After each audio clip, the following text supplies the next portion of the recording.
Welcome to the Delta Center for the Arts and the Warren Atherton Auditorium. Please switch off any cell phones or noise-making devices. Also at this time, please take a moment to note the exit nearest you in case of an emergency.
Tanya! Tanya! Tanya! Tanya! Right here!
Ladies and gentlemen, would you please join the class of 2013 and rise at this time for our national anthem as performed by Stockton Early College Academy Senior, Mr. Richard Quinn.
You may be seated. I am Joshua Tom, principal of the Stockton Unified Early College Academy, and I want to welcome everyone to our commencement exercises this evening for SECA's first ever graduating class, the class of 2013. In order to salute the accomplishments of our graduating class and to respect each and every family having the opportunity to celebrate with them in a dignified manner, I wish to ask that you take just a moment to silence your cell phones and to read our conduct code on the back of your programs. We will appreciate it if you honor each graduate and every family so that each and every graduate's name might be heard when announced. I wish to introduce our dignitaries that have joined us on stage tonight. I will ask that the audience and our graduates hold their applause until I finish announcing all of the names, but I encourage each of them to rise as I do so. They are Board of Trustees member David Varela, Area 5 trustee. Board of Trustees member Steve Smith, Area 7 trustee. Superintendent Dr. Stephen Lauder. Assistant Superintendent of Secondary Education, Dr. Mark Hageman.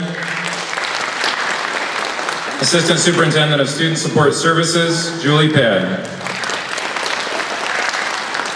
Dean of Student Learning and Assessments at San Joaquin Delta College, Dr. Charles Jennings. And our School Guidance Counselor, Mr. Andres Ueda.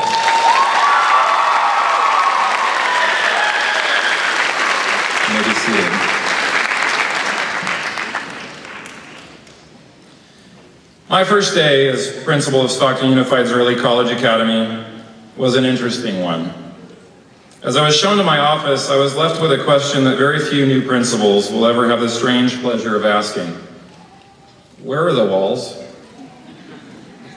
A few days later, as we were working to answer this question, I received a call from Mr. Ueda that in the blur of my sleep-deprived memory went something like this. Mr. Tom, if you had to choose, would you prefer an office with a window or one with privacy? I should have known then that something was afoot, but I did know that we needed to hurry up and move in. Well, a window, of course, but as principal, I imagine it might be more important to have privacy sometimes. Well, as principal of SECA, I thought it might be important for you to have an exit route. Well, it was a funny joke at the time, and I applaud his skill now in conning me out of the office with the heat and air conditioning. But as time went on, I realized he'd also conned me into something else that I didn't fully appreciate until now. He'd conned me into taking the room with a view of every child and parent that comes and goes through the parking lot. In the beginning, I would watch as kids left at the end of the day, and I'd worry about the weight of the conversations we'd had.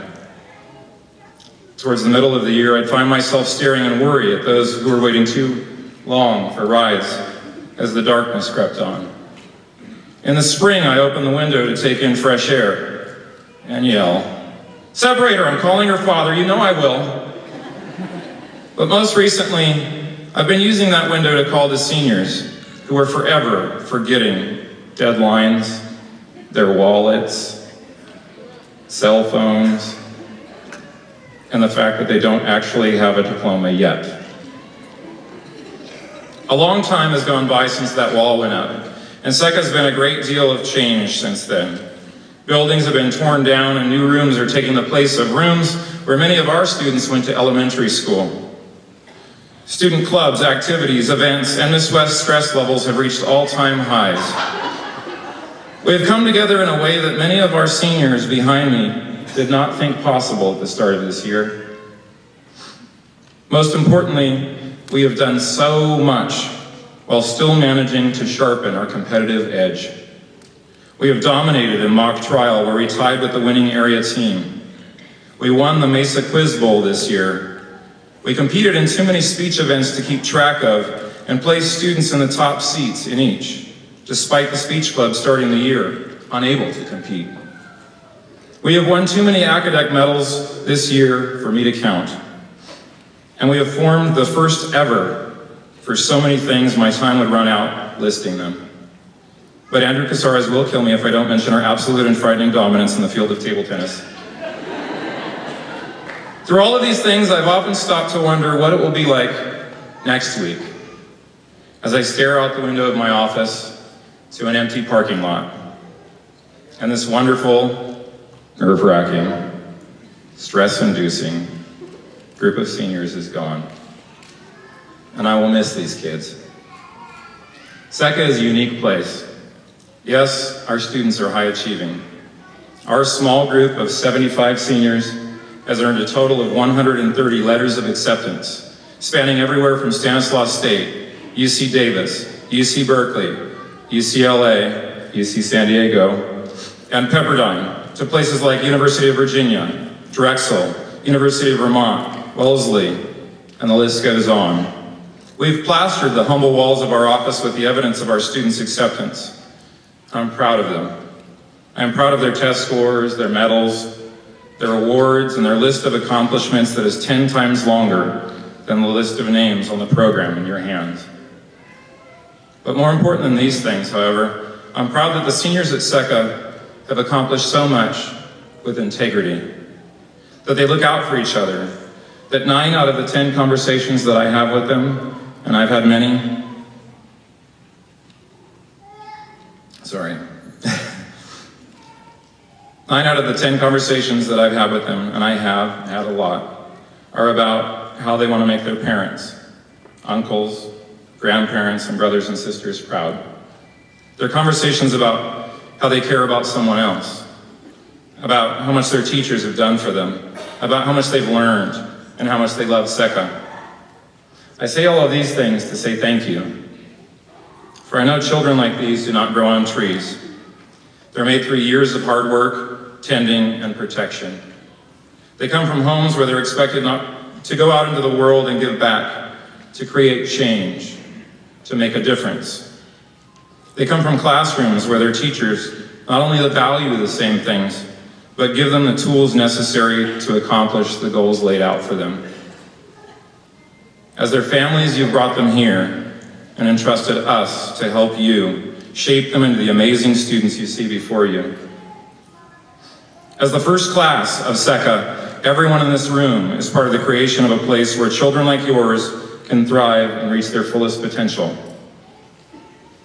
As seniors have toughed out the last week, nearly every day, even after grad night, one of them has come to me to say, my brother or my sister will come to SECA.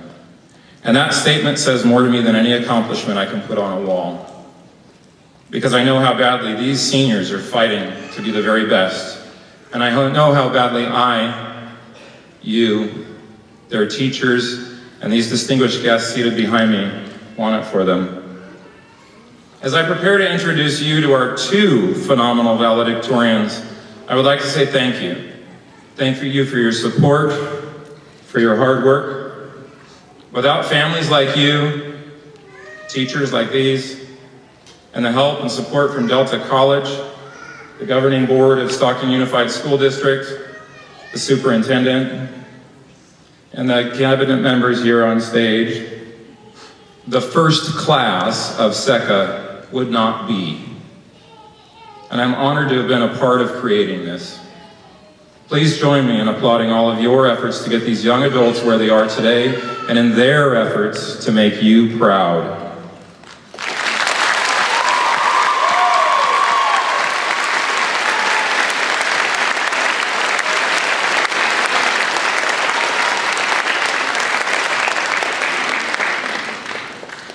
And now for a few words for our graduates, I would like to invite Board of Trustees member Steve Smith to the podium.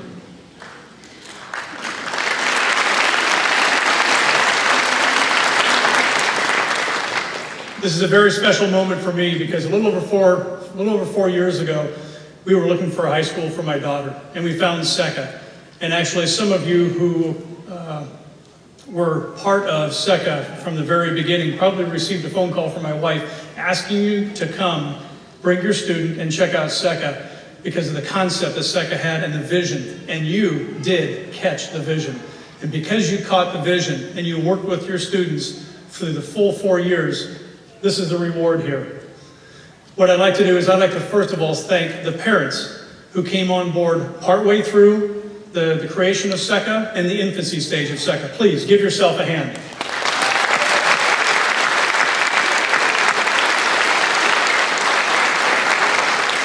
And please give the students a hand for being the very, very first class to graduate. Thank you.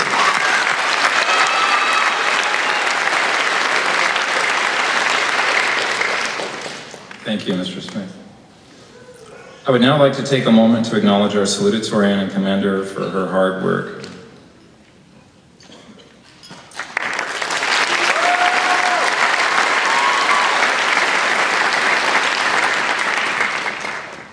We presented her with a beautiful medal earlier, but it will not fit over the cap. I now have the distinct honor of introducing the first of our co-valedictorians, Miss Sarah Palmer.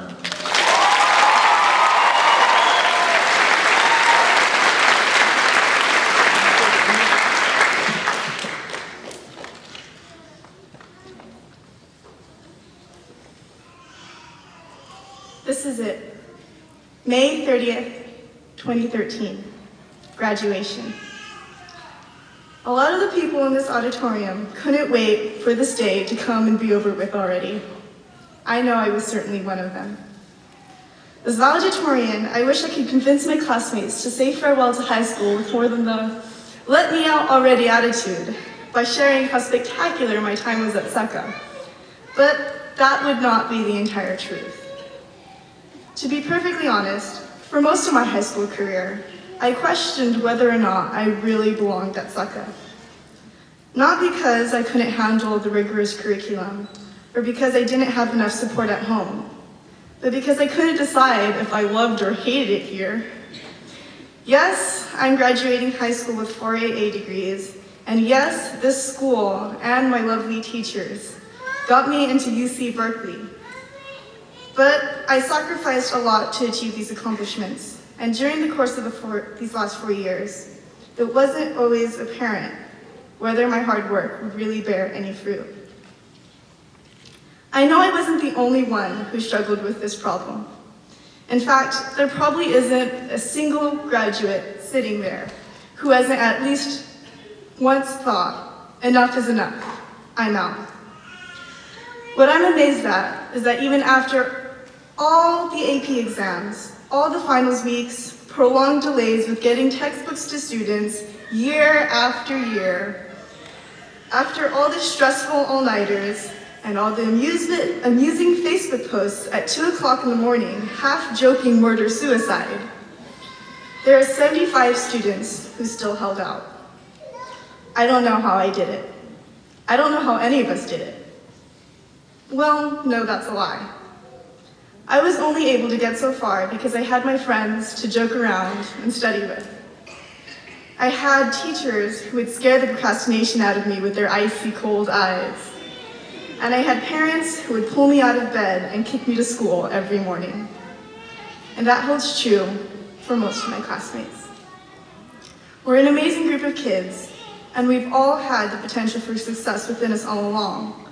But without the support of our friends, family, and teachers, we wouldn't be graduating today. But even with the support of so many people, it wasn't always clear to me that staying and committing to SECA would actually be the best choice for me. The first 3 years of high school, I was always going at my own pace. And consequently, I had a very limited group of true friends. I got caught up in the academic competition and the political drama that temporarily surrounded our school, and I almost lost sight of what was truly important. I almost left this school.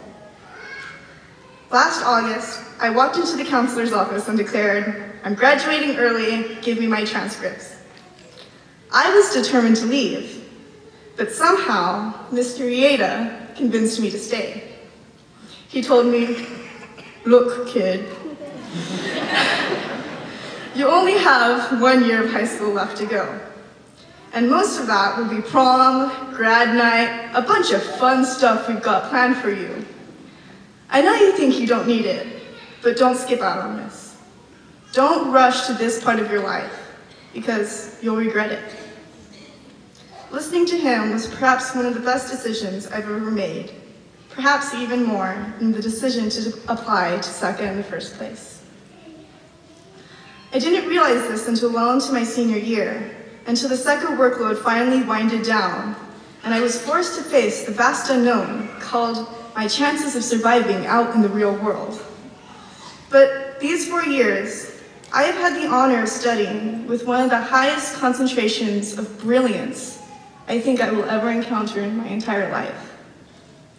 In this past year, I've watched some people mature into their full potential. When I talk to some of my classmates, I can't help but think, wow, we may actually have the chance of truly changing this world.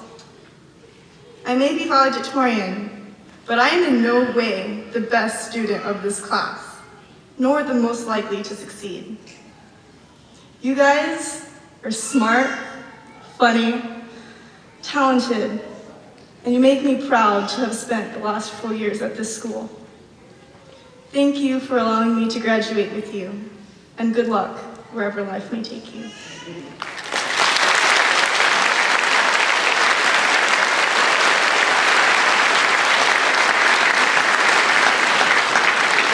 Thank you, Sarah. And now, our second valedictorian, Ms. Priya Patel.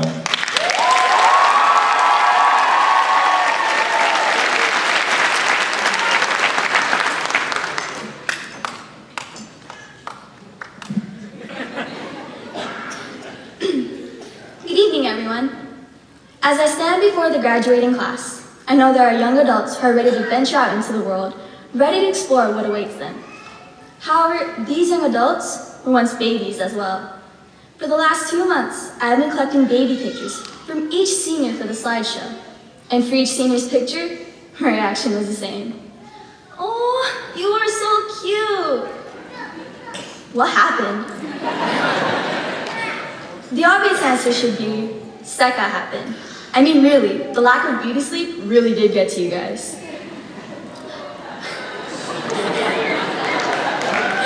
All joking aside, these students are some of the brightest, most talented, and inspirational people I have ever met. I am so grateful for meeting them and sharing my high school experience with them. They are one of the reasons I'm glad I made the right choice. But there are times when I wonder, what would have happened if I made a different decision 4 years ago?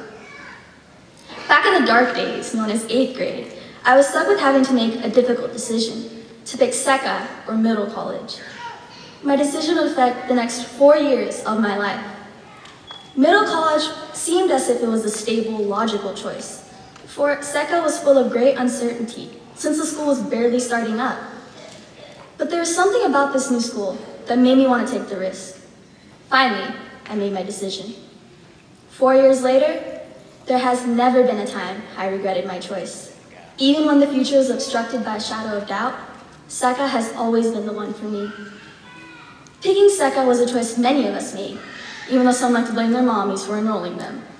Throughout the 4 years, we had a choice of leaving the school, like many of our peers along the way did. We could have left SECA and never looked back at it ever again. We could have gone to a high school where it was easier. We could have gone somewhere where staying up so late wouldn't be necessary. But we didn't. We stuck through it to the end, even with all the difficulties we had to face along the way. There are many reasons as to why each of us stayed. There was one reason that stood out to me the most. The people. Over time, I realized it's not some fancy building with iPads or high test scores that makes our school what it is, but the people, the students, teachers, staff, everyone. A place where being different is something to be proud of, rather than being ashamed. A place where everyone knows each other by their name, and we share a bond that's simply indescribable. A place most of us can be proud of saying we are a part of. It's not that SECA couldn't let go of us, it's that we couldn't let go of SECA. Even more, we couldn't leave each other. Even as we move towards adulthood, a part of us will always remain the droopy-eyed SECA student that carries a fashionable 5-inch binder. There are so many things about this class that I'm going to miss. Monica and Xavier's daily outbursts in class, betting how late Simran will be to first period, reading the entries of Holly and Emily's fail book, Tommy doing the worm and Kong doing his little crab dance,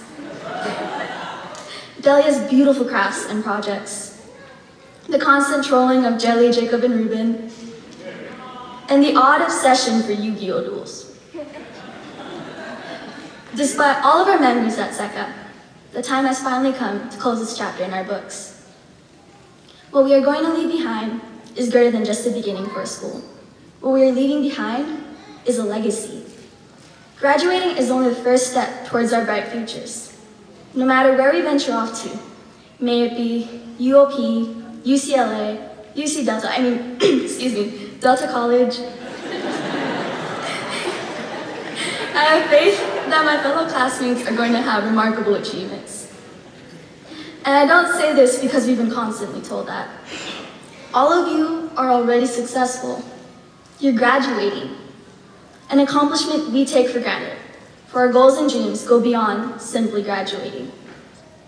On behalf of the class, I want to thank all of the parents for supporting us on this journey and for simply being there and giving us your love. You have nurtured us and brought us up to be the incredible people we are today who are going to make a difference. As parents, you should be proud of your children and the type of people we have grown up to be. Without the support from you, we wouldn't be sitting here today in front of you. To the teachers, you've cared for us by putting in so much effort on your part. Thank you for actually educating us, despite drowning us in loads and loads of homework. Most of the teachers have been with us during our ups and downs, and trust me, there were a lot of those. But no matter what, they supported us to the end. Thank you for putting up with us whenever we were a pain in the butt, especially with our procrastination skills. Thank you all for everything. And now today, because of you all, we have prospered, we have become outstanding, and now we have finally made it. 4 long, arduous years. To quote the wise Dora the Explorer, we did it. This is your class president, PP, commending you all as the first graduating class of Stockton Early College Academy. Congratulations, class of 2013.